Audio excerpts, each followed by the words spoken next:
Assalamualaikum warahmatullahi wabarakatuh.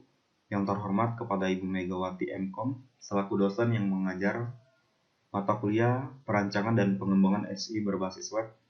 Sebelumnya perkenalkan terlebih dahulu, nama saya Rizal Hersani, NIM 191410138 dari kelas SI 5L. Pada video kali ini saya akan menjelaskan tentang UAS saya yang berjudul Merancang dan Membangun Website.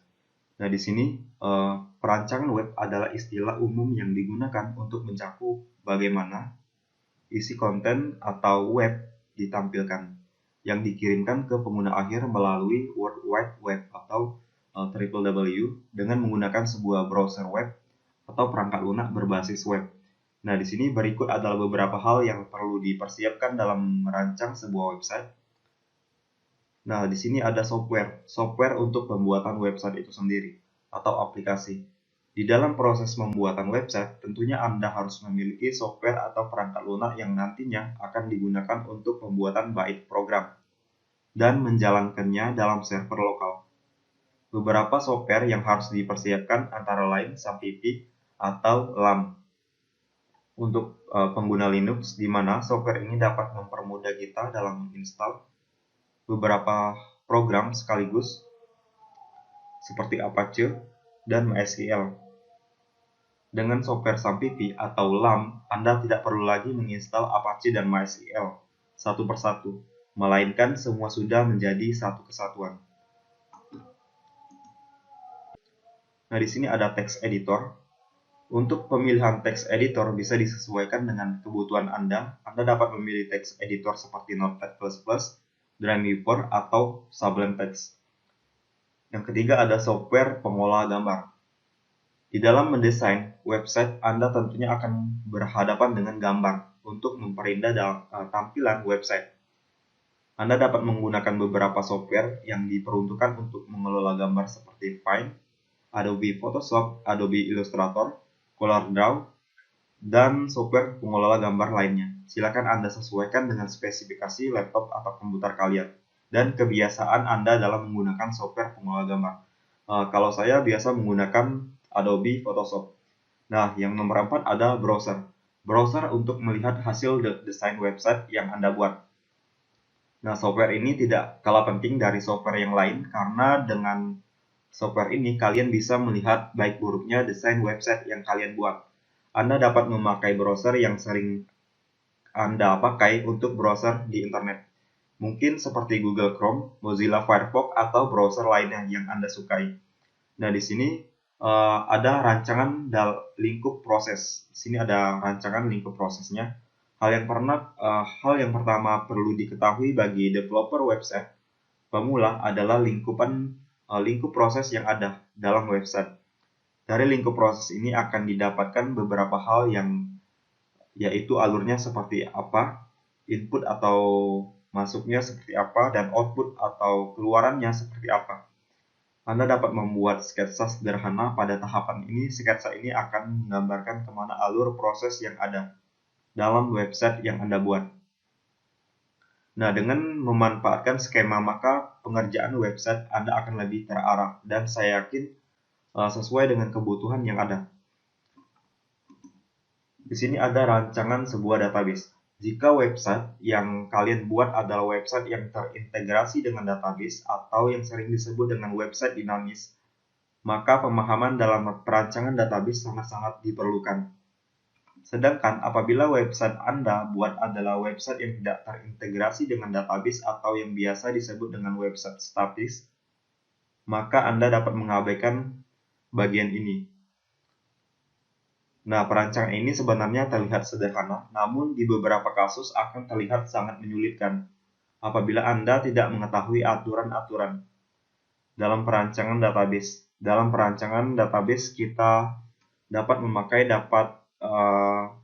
memakai data yang sebelumnya kita buat, yaitu data lingkup proses di mana pada data tersebut telah tersedia input atau masukan. Nah, dalam perancangan database terdapat beberapa istilah penting yang perlu kita ketahui. Yang pertama yaitu database. Secara sederhananya saya jelaskan definisi database, yaitu kumpulan data yang disimpan sistematis dengan menggunakan aturan-aturan tertentu. serta dapat diakses dan dikelola kembali dengan menggunakan program komputer yang di dalamnya telah diprogram query-query untuk mengelola sebuah data. Yang kedua ada table. Table seperti halnya tabel pada umumnya. Tabel dalam database digunakan untuk menyimpan sebuah data, di mana tabel terdiri dari kolom atau kolom bahasa Inggrisnya dan baris atau row.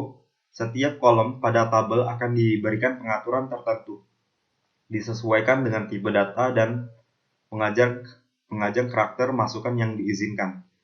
Nah, di sini yang ketiga ada primary key atau kunci utama adalah karakter unik yang berada pada sebuah table, di mana primary key ini tidak boleh sama dengan yang lain. Sebagai contoh, pada sebuah tabel mahasiswa terdapat beberapa baris yang salah, satu kolomnya merupakan primary key. Dengan mengatur kolom tersebut menjadi auto encryptment. Nilai dari kolom primary key tersebut akan selalu berubah ketika melakukan penambahan sebuah baris. Hal ini disebabkan oleh fungsi auto encryptment. Yang dimiliki fungsi auto encryptment bisa berjalan pada tipe data yang bisa ditambah satu, seperti integer atau double. Antara tipe data integer dan double memiliki perbedaan panjang karakter, di mana integer hanya menampung maksimal 11 karakter angka yang dimaksud itu, dan sedangkan double mampu menampung hingga 20 karakter. Jadi, Anda dapat memilih tipe data sesuai kebutuhan yang Anda miliki. Nah, di sini ada nomor 4. Nomor 4 yaitu foreign key atau kunci utama yang diletakkan pada tabel yang lain. Sebagai contoh, terdapat ID Prodi pada tabel mahasiswa, di mana ID Prodi akan menjadi foreign key pada tabel mahasiswa tersebut. Dan ID Prodi sekaligus merupakan primary key pada tabel Prodi. Dalam hal ini, tabel mahasiswa akan disebut mempunyai relasi dengan tabel Prodi. Nah, yang nomor 5, auto encryptment atau peningkatan secara otomatis pada saat penambahan garis baru dalam sebuah tabel. Biasanya, kolom yang disetting auto encryptment menggunakan tipe data integer atau double. Hal ini bertujuan agar bisa ditambah jumlahnya jika ada penambahan sebuah baris. Nah, selanjutnya ada tahapan-tahapan yang harus dilakukan untuk membuat suatu situs web. Berikut adalah 6 tahapan yang perlu kita ketahui dilakukan untuk membangun sebuah website. Yang pertama tentu planning atau perencanaan. Nah, rencana dalam proses pembuatan sistem situs dimulai dengan proses perencanaan terlebih dahulu. Pada tahap ini, kalian menentukan tujuan dari situs yang akan dibuat. Anda juga melakukan analisa terlebih dahulu dan mengumpulkan sebuah data yang diperlukan oleh situs. Kemudian menempatkan beberapa kebutuhan tersebut ke dalam situs yang akan dikembangkan. Untuk bekerja lebih profesional, Anda harus membuat jadwal kerja. Pada tahap ini, Anda sudah mulai melakukan perancangan terhadap draft atau arsitektur situs. Nah, yang kedua yaitu desain. Desain dari informasi dan data yang dikumpulkan pada tahap perencanaan. Tahap berikutnya Anda melakukan desain terhadap tampilan halaman depan dan halaman dalam situs. Nah, di sini desain diperlukan untuk memberikan keindahan situs Anda. Hal ini dapat berupa kombinasi warna unik, tata letak, jenis huruf yang membuat situs yang Anda akan sangat memikat dan mudah dibaca. Desain situs, Anda juga harus memberikan image atau gambar yang tak terlupakan yang akan membedakan situs Anda dengan saingan lainnya antara situs ini dan situs yang lain. Dan juga keputusan tentang bagaimana situs Anda harus berinteraksi dengan pengunjung sehingga memudahkan mereka bernavigasi situs Anda dan bagaimana informasi dikategorikan sehingga para pengunjung dapat mengakses informasi yang mereka kehendaki secepat mungkin ditentukan dalam tahap ini. Nah, di sini ada scripting atau pemrograman. Pemrograman tahap ini merealisasikan ide-ide atau tahapan sebelumnya ke situs yang kalian buat. Produksi meliputi teknologi yang digunakan untuk menjadi ide-ide dalam tahap desain tersebut ke realitas. Nah, dari gambaran yang diperoleh dari tahap desain tadi, selanjutnya kalian dapat melakukan scripting dari hasil desain tersebut ke dalam bahasa web. sehingga bisa diluncurkan ke internet. Nah, di sini ada nomor 4, testing atau uji coba.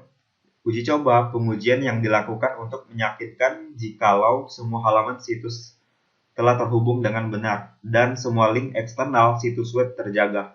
Tahap ini menguji fungsionalitas dari formulir-formulir interaktif dan validitas penginputan data oleh pengunjung. Tahap ini dikatakan sebagai kontrol pengujian kualitas baik di server lokal maupun di server hosting terhadap file-file yang sudah diupload tadi.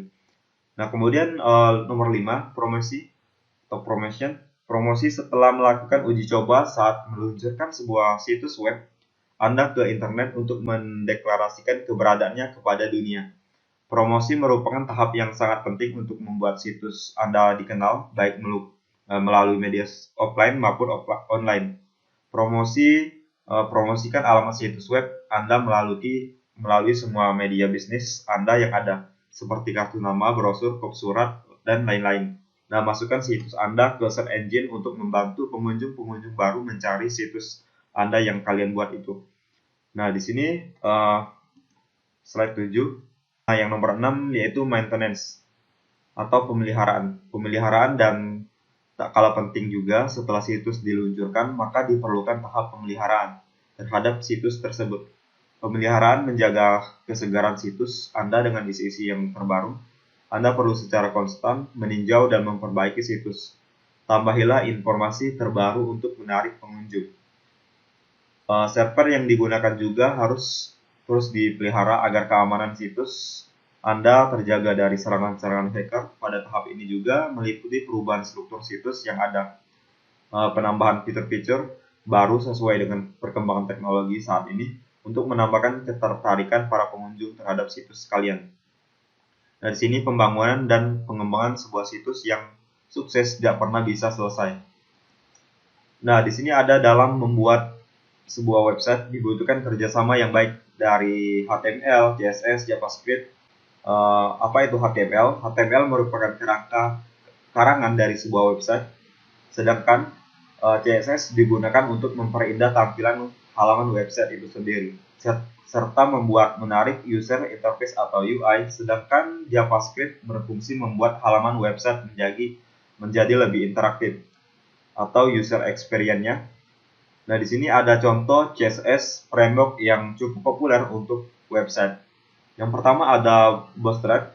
Bootstrap merupakan salah satu CSS terpopuler di kalangan programmer. Bootstrap adalah public open source gratis yang diperkenalkan oleh Twitter, dan tentunya Twitter sendiri juga menggunakan Bootstrap. Ini untuk CSS framework. Mereka dengan menggunakan Bootstrap, Anda dapat mendesain website dengan lebih cepat dan mudah tentunya, dan rapi. Bootstrap juga dilengkapi dengan kelebihan. Anda bisa mendownload shortcode framework Bootstrap. Beberapa fitur lain yang dimiliki Bootstrap antara lain adalah fitur button dan typography, fluid container, responsiveness from grid system, JavaScript, toolkit, drop-down menu, modal dan lain-lain, serta layout tampilan sebuah website. Jadi website ini framework Bootstrap ini sangat bagus sekali. Dan juga ada yang namanya Foundation. Foundation merupakan CSS framework juga dari Drupal yang diciptakan pada tahun 2011. Sudah lama juga, dan Foundation mengklaim bahwa framework ini ditujukan untuk kalangan profesional, di mana biasanya dibutuhkan untuk perkodingan HTML, email membutuhkan yang tampilan menarik. Foundation juga memiliki hampir semua fitur yang diperlukan sebuah framework. Antara lain memiliki hampir semua fitur sebuah framework, antara lain mudah dibaca, dapat disesuaikan mobile first, aksesibilitas yang tinggi, desain yang responsif dan lebih cepat, sehingga mudah untuk merancang situs web dan aplikasi ketika diakses dari perangkat apa saja. Nah, yang selanjutnya ada Bulma. Bulma merupakan open source CSS framework berbasis Flexbox yang sangat modern dan telah digunakan lebih dari 200.000 developer, hampir sama dengan kebanyakan framework yang lainnya. Nah, di sini Bulma memiliki keunggulan framework yang responsif. Keunggulan lainnya, Bulma sangat membantu memudahkan berbagai hal karena Bulma memiliki kelengkapan yang sudah tersedia dan siap untuk digunakan. Nah, Bulma ini memiliki kelebihan layout yang kreatif dan variatif pada setiap halaman website.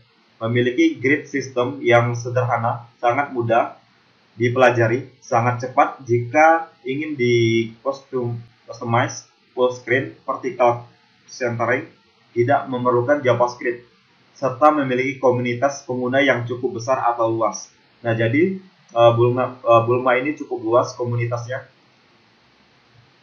Dan di sini ada semantic UI. Jika Anda ingin membuat sebuah desain web yang cantik dengan cepat, maka semantic UI adalah jawabannya. Nah, di sini dengan HTML yang human friendly, semantic UI memiliki kelebihan-kelebihan lain seperti HTML yang ringkas, JavaScript yang intuitive, debugging yang sederhana, memiliki variabel yang tema yang tinggi sehingga mempermudah Anda untuk membuat variasi desain web secara lengkap.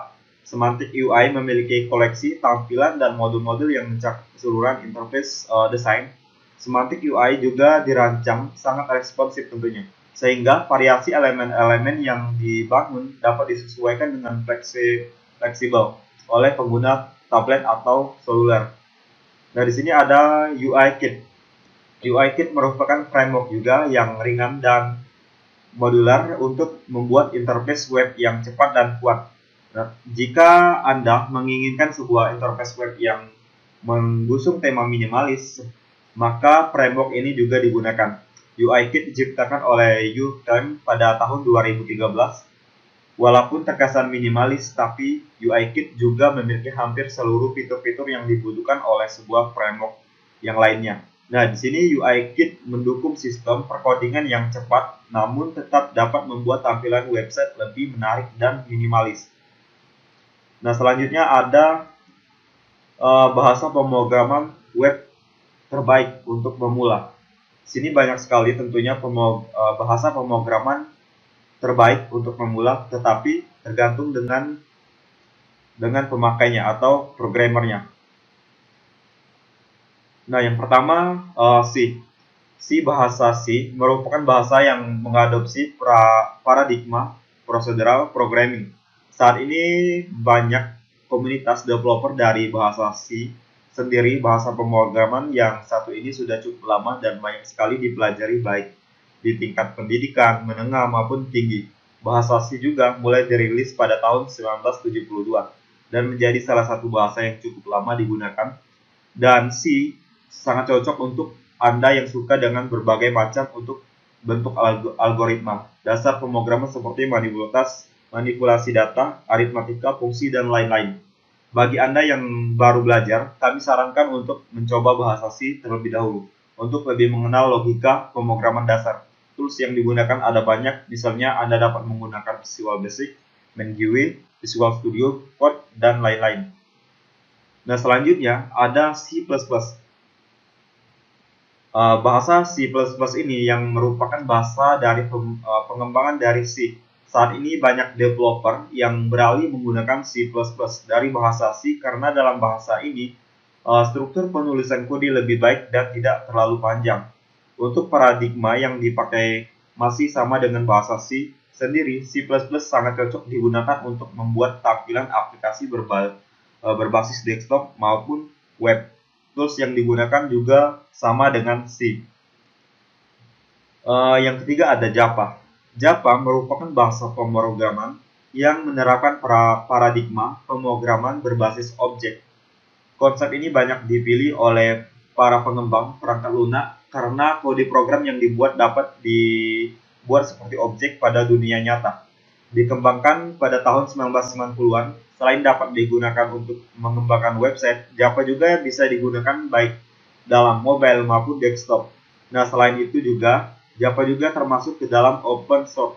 Untuk menggunakan bahasa ini, Anda wajib menginstal terlebih dahulu JDK Java Development Kit dan JRE Java Runtime Environment sebagai komponen untuk menjalankan Java. Tools yang digunakan pada umumnya menggunakan NetBeans.